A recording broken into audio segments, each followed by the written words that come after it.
Firebird. With a great fire effect, this coaster is calling to visitors that it is solid. But this is the only coaster at Six Flags America that I'm not gonna miss. Find out why in this review. Originally, this coaster opened at Six Flags Great America as Iron Wharf in 1990, making it the original B&M Stand Up coaster. Stand Up roller coasters were made by 3 different companies, B&M, Intamin, and Togo. Of those built, only 8 remain in operation, with only Togo and B&M versions still running stand-up trains. Many have been converted to other style trains, such as Firebird, which now runs with floorless trains.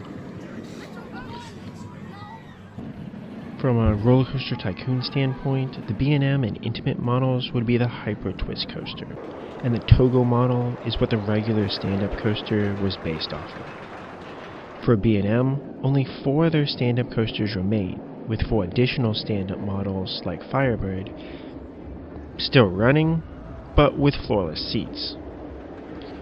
The idea behind stand-up coasters was that they offered a unique riding experience, but many riders get frustrated with the bike seat and the unique forces during the ride. This, combined with the airtime limitations of the standing position, which requires the coaster to be not as big as other coasters, made it difficult to promote these types of rides. Till SeaWorld Orlando debuted Pipeline, the last stand-up coaster built was the Georgia Scorcher, which was built in 1999. Other stand-up coasters have been relocated since then, such as Iron Wharf. Floorless B&M coasters are generic, like Kraken at SeaWorld Orlando or Superman Krypton Coaster at Six Flags Fiesta Texas. Although novel when they were built, these offer solid, though basic, steel looping coasters. So in 2019, Apocalypse, the relocated Iron Wharf, was converted into a floorless coaster and renamed Firebird. The part of me that likes unique rides would have loved to see this stay as a stand-up for this park, but converting it to a floorless coaster did give a longer shelf life and universal appeal to this ride, or at least it should have. So I can understand the switch even if I'm not super on board with it. On my visit to Six Flags America, Firebird easily had the longest line. This seemed to be partially because the ride kept breaking down, and partially due to popularity. Even after using my Flash Pass on my first day at the park, I still had to wait about 20-30 minutes inside the station because the ride broke down. The operator would also let just enough people into the station to fill a train, but some would want to sit together, so they would wait back for an extra cycle, making the line move even slower. And like most coasters at Six Flags America, this ran with one-train operations on both my visits. B&M should be capacity machines, but this did not function to quickly get people through on my visits to the park. Once you get on the ride, which again took a while, the layout itself is actually fun for a floorless coaster, with a focus on twists and turns and only a few inversions. The first drop is solid, being steeper and more compact than most floorless drops out there. So, despite its small size, it really is one of the better B&M drops.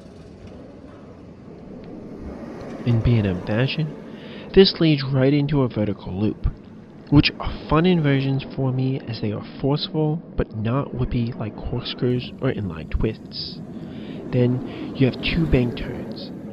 These were designed for a stand-up riding position, but they play really well as fun elements for a floorless coaster. So I'm kind of sad that these haven't actually been included in more B&M coasters. The second helix flattens out towards the top and leads into a mid-course brake run without any brakes in it. The following drop seems sloped in a pretty shallow way, but actually offered a pretty solid drop from a brake run.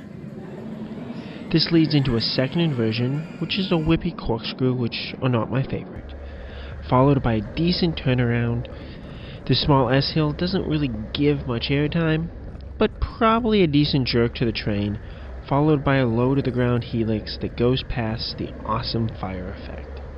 Another S-hill later, and a turnaround, and you have a small hill leading into the final brake run. Breaking down the course of Firebird, it is an enjoyable though simple B&M coaster. The problem for me comes with how this coaster jerks you about. I haven't had a huge issue with headbanging on coasters, and I actually like Vekoma SLCs like Professor Screamwor's SkyRider, or even the older ones without the vest restraints. But with the hard B&M restraint near my head, being violently jerked many times throughout this layout meant that I was hitting my head or neck on this coaster. And sticking my neck out to ride defensively like I do on older SLCs did not work either, as it only led to my neck taking all of those violent hits. This should be a fine and popular looping coaster, but it was just way too painful for me to enjoy the otherwise good elements. Overall, how good is Firebird? With decent theming and an interesting layout, the forces on this coaster play great between the drops and turns.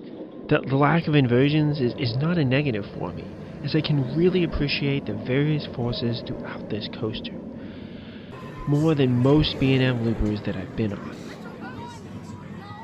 However, the painful jerks and transitions on this coaster completely beat the crud out of me, making this coaster almost unrideable, and why I really won't miss it once Six Flags America closes.